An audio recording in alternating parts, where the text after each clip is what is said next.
Buenos días a todas, a todos. Con su permiso, señor presidente, hoy es 28 de agosto del año 2024.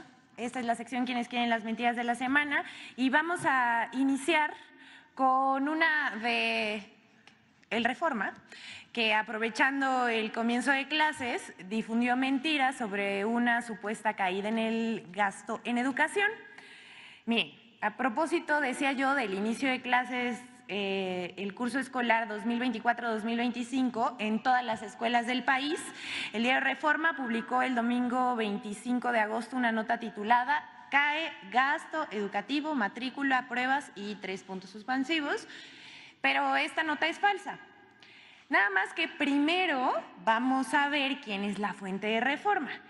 Nada más y nada menos que el expresidente del Instituto Nacional para la Evaluación Educativa, Eduardo Backhoff Escudero, ese es su nombre, y fue presidente de esta institución con Peña Nieto. Primero que nada, este señor es defensor de los privilegios, sus privilegios y de los intereses vinculados con el extinto instituto, en cuya administración se cometieron actos de corrupción. Por ejemplo, una clásica del periodo neoliberal era poner a competir en las licitaciones a empresas del mismo dueño. Miren, nada más para refrescarles un poco la memoria, una de las beneficiadas del Instituto para la Evaluación Educativa fue Xóchitl Gálvez, quien ponía a competir a sus dos empresas y pues ella solita ganaba, ¿no?, las licitaciones. Esto era lo que se vivía en el Instituto Nacional para la Evaluación Educativa y, bueno, debido a estos actos de corrupción y amiguismos, fue que desapareció. Pero vamos a ver, también Backhoff ruega porque regrese este instituto y vamos a ver qué dijo para Reforma. Bueno, dijo, este sexenio logró lo que nadie había logrado, que es bajar la matrícula, bajar el número de estudiantes y no nada más el número, la proporción de estudiantes que asisten a la escuela, pero falsea datos y además es absurdo porque no se metió a estudiar absolutamente nada, solamente vio un número de que había bajado la matrícula de estudiantes, pero esto es una trampa. La disminución de la matrícula se debe a que bajó la densidad poblacional en México y no a que las niñas y niños no se estén inscribiendo a la escuela. La segunda mentira es que ha disminuido el presupuesto en educación, pero eso también es falso. Y aquí vamos a los datos. La realidad es que en 2024, en comparación con 2018, el presupuesto para la educación se incrementó en 35.1% y 5.5% en comparación con el año pasado. Además, con el fin de evitar la deserción escolar, se otorgan becas en educación básica. Y vamos otra vez a los datos.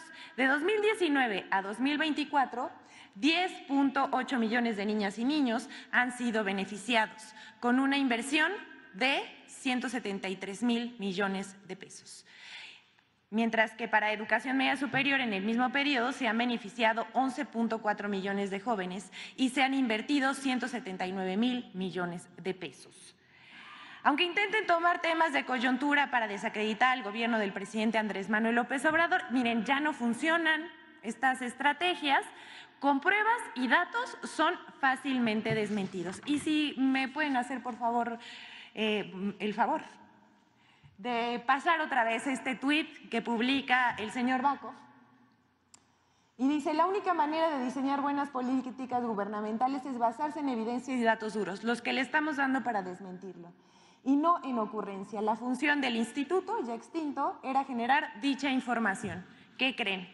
También era poner a competir empresas del mismo dueño y ganar licitaciones millonarias. Pero bueno, vamos con la siguiente, por favor. Esta es una recopilación de una cobertura informativa que ha durado casi 3 meses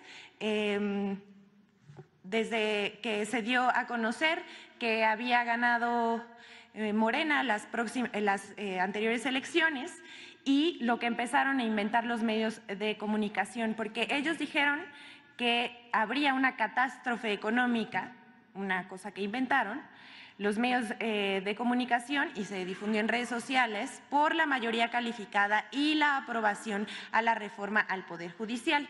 Y es que la resistencia al cambio que representa la reforma al Poder Judicial y otras reformas arreció estos días. En una clara campaña de desinformación, voces de alerta en radio, televisión y redes sociales advierten sobre una catástrofe económica que supuestamente se daría por la aprobación de la reforma al Poder Judicial.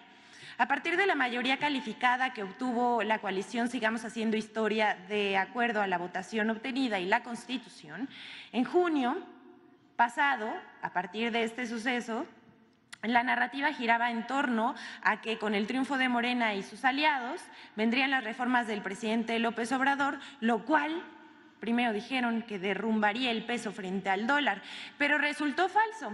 El peso continúa como la segunda divisa más apreciada frente al dólar de 2018 a la fecha. Esto solo superada por el franco suizo. Sin embargo, no es la única falsedad. Después, en julio y agosto, la calificadora Fitch Ratings vaticinó una mala calificación ante la aprobación de la reforma judicial, por lo cual la deuda de México sería degradada y aumentaría el temor de los inversionistas en México. Pero también resultó falso, aunque en medios de comunicación en redes sociales circuló como pólvora, en nada sincronizado más de un mes. Miren, si vemos… Esta nota fue una de las más difundidas y eran días consecutivos en donde se difundía la noticia de Fitch Ratings sobre la calificación que le da a México. La realidad es esta, que la calificación crediticia de México es estable. Fitch Ratings, no solamente ellos, sino 7 calificadoras más lo reiteran. Además, el Fondo Monetario Internacional ha ratificado la solvencia y estabilidad del país y las reservas internacionales están en su máximo histórico. Aquí lo podemos ver.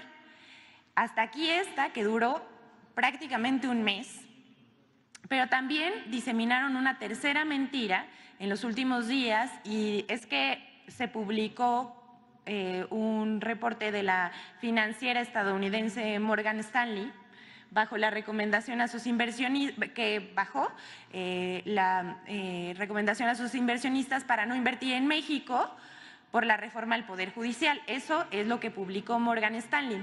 Si ustedes se meten a las redes sociales de conservadores que son opinólogos y de todo y de la coyuntura y que saben así de economía y educación y salud pública, pueden ver qué tanto se difundió este reporte. Sin embargo, esto es falso.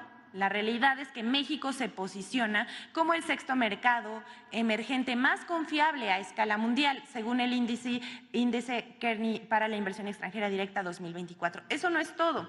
En 2023 se ubicó como el 9º destino preferido para la inversión extranjera directa a escala mundial, con 36,000 millones de dólares, por encima de países como España, India y Japón.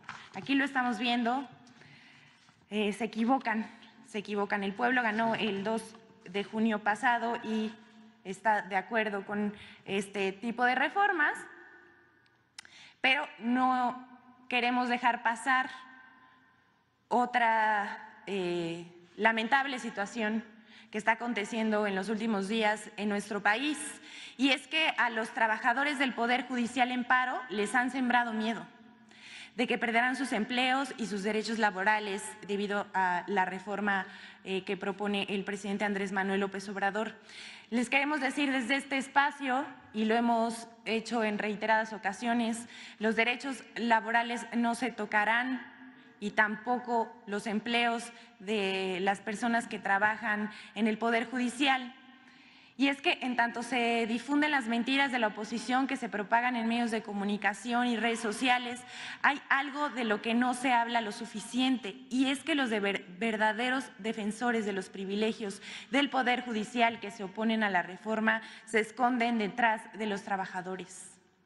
Abiertamente, ministros de la Suprema Corte de Justicia de la Nación, magistrados y jueces se oponen a la reforma del presidente para no perder sus prebendas y sus sueldos escandalosos que son inconstitucionales. Aquí vamos a ver Ustedes están viendo cuánto gana un magistrado, un juez y un ministro. Puesto que nadie, hay que decir una cosa, estos sueldos escandalosos que van de 26,408 pesos al día son inconstitucionales, porque nadie puede ganar más que el presidente de la República. La mayoría de los trabajadores del Poder Judicial que están protestando en este momento les sembraron miedo, pero ganan sueldos, ahí lo dice, 106 veces menor al de un trabajador de base, 62 veces menos que un consejero de la Judicatura y 50 veces menos que un juez. Les decimos a todas, a todos, tanto a las personas juzgadoras, a los ministros, magistrados, a los consejeros del Consejo de la Judicatura, no usen de rehén a los trabajadores de base para sembrarles miedos. No se vale que usen la mentira como arma para manipular a los trabajadores, cuyos derechos y empleos no serán afectados por la reforma judicial. Hasta aquí la sección. Ahora vamos a presentar la colaboración con Infodemia sobre las mentiras difundidas tras las declaraciones del embajador de Estados Unidos en México sobre la reforma judicial.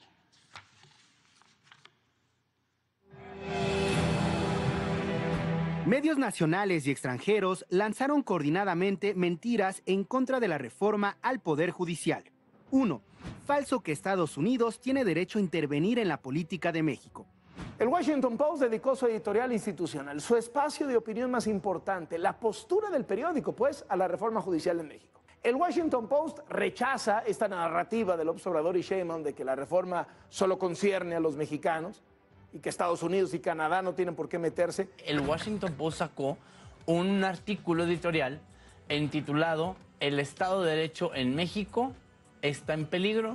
Estados Unidos tiene razón en intervenir". Pero lo que está haciendo que en Salazar, y no por que él lo determine, de hecho se ha mostrado bastante tibio en estos 3 años como embajador, lo que está haciendo Estados Unidos es defender lo plasmado, lo escrito en el Tratado Comercial México-Estados Unidos-Canadá. La editorial del Washington Post, publicada el 25 de agosto y firmada por su consejo editorial, afirma que Estados Unidos tenía todo el derecho a intervenir por la relación comercial entre ambos países. Sin embargo, en el texto del TEMEC no se establece cláusula de intervención. Por el contrario, en el capítulo 8 textualmente se refiere que México se reserva su derecho soberano a reformar su constitución y su legislación interna. 2. Falso que la reforma al Poder Judicial pone en riesgo la democracia en México. Creo que la elección directa de jueces representa un riesgo para el funcionamiento de la democracia de México y la integración de las economías de Estados Unidos, México y Canadá. El Washington Post aseguró que Estados Unidos tiene razón en intervenir, apoyando la advertencia que la semana pasada hizo el embajador Ken Salazar de que la reforma supone un riesgo importante para la democracia y una amenaza para la relación comercial con Estados Unidos. Por el contrario, la reforma propone el fortalecimiento de la democracia al otorgar a cada uno de los ciudadanos la facultad de elegir a jueces, magistrados y ministros de manera directa, al igual que elige al presidente de la República, a los gobernadores, a los presidentes municipales, a los diputados y a los senadores. Pues, como refiere la Constitución, la soberanía nacional reside esencial y originariamente en el pueblo. Todo poder público dimana del pueblo y se instituye para beneficio de éste. El pueblo tiene en todo tiempo el inalienable derecho de alterar o modificar la forma de su gobierno. 3. Falso que el presidente o Morena nombrarán a magistrados, jueces y ministros y que se eliminen los requisitos para estos cargos. Yo le preguntaría al pueblo de México, ¿qué juez te mereces? Uno de carrera judicial, especializado, que ha dado la vida completa al Poder Judicial Federal, o uno que lo puso el partido político en el poder. Porque ni siquiera va a ser el pueblo. La reforma al Poder Judicial establece que será el pueblo quien elija de manera directa a jueces, magistrados y ministros, a partir de las listas propuestas por cada uno de los poderes de la Unión, y no un nombramiento directo por parte de un partido político o del presidente de la República. Además, la reforma plantea requisitos para los candidatos y la creación de comités de evaluación que seleccionarán los perfiles. Por esta misma razón, es falso que se elimine la carrera judicial, pues quienes ya se encuentran trabajando en el Poder Judicial podrán ser propuestos para ser elegidos. Infodemia. Es cuanto, señor presidente. Buenos días a todos.